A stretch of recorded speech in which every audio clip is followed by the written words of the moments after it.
யாத்திரை பக்தர்களுக்கு ஒளிரும் குச்சிகள், மஞ்சள் துணி பைகள் நத்தத்தில் ஒன்றிய ஆணையாளர் வழங்கினார். ஒவ்வொரு ஆண்டும் பழனிக்கு நத்தம் வழியாக பாத யாத்திரையாக பக்தர்கள் காரைக்குடி, திருப்பத்தூர், சிங்கமுனரி உள்ளிட்ட கிழக்கு நாட்டார் தைப்பூசி திருவிழாவிற்காக செல்வது வழக்கம். இந்த ஆண்டு வரும் 25ஆம் தேதி பழனியில் தைப்பூசம் நடைபெற உள்ளது.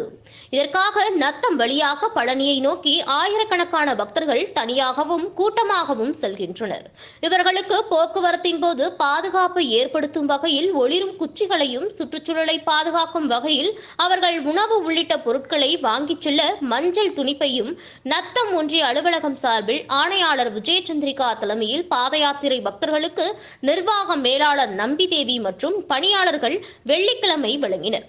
ஒன்றிய ஆணையாளர் கூறியதாவது, ஒன்றிய அலுவலகம் சார்பில் பழனி செல்லும் சாலையில் உள்ள ஒன்றிய பகுதிகளான பூதக்குடி, சமுத்திராப்பட்டி, ஊராளிப்பட்டி, வேளம்பட்டி, புன்னப்பட்டி ஆகிய ஊராட்சிகளுக்கு உட்பட்ட சாலைகளின் நெடுகிலும் பக்தர்கள் பாதுகாப்புக்காக இரவு நேரங்களில் 3000 மின்விளக்குகள் ஏற்பாடு செய்யப்பட்டு எரியவிட்டு ஒளியேற்றப்பட்டு பாதுகாப்பு வழங்கப்பட்டுள்ளது. மேலும் பக்தர்கள் தங்கிச் செல்வதற்கு வசதியாக நத்தம் ஊராட்சி ஒன்றியம் அலுவலகம் எதிரே உள்ள அம்மா மண்டபம், காட்டுவேளம்பட்டி அரசு தொடக்கப்பள்ளி, புன்னப்பட்டி ஊராட்சி உள்பகுதியில் உள்ள அம்மா மண்டபம் ஆகியவைகளில் சுகாதாரம், தண்ணீர் வசதிகள் ஏற்படுத்தப்பட்டுள்ளது.